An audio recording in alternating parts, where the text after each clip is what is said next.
যাদের বাড়িতে রটওয়াইলার আছে শুধুমাত্র তারাই এটা বুঝবেন। টিপিক্যাল রটওয়াইলার গেম, একদম ঘাবড়ানোর কিচ্ছু নেই। এটা প্লেগ্রাউন্ড, এটা রটওয়াইলাররা করেই থাকে। চলো লিভ। Yes, good boy. এবার দেখুন, যা।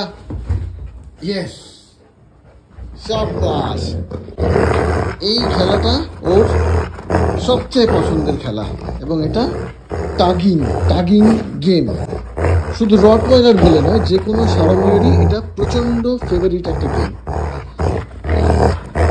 যারা ভয় পাচ্ছেন তাদের বলি, এটা একদম ভয়ের কিচ্ছু নেই। এই ধরনের গেমগুলো ওদের এনার্জি যেমন ড্রেন হয়, তেমনি প্রচণ্ড পরিমাণে মেন্টাল স্টিমুলেশন হয়। কোকো, লিভ।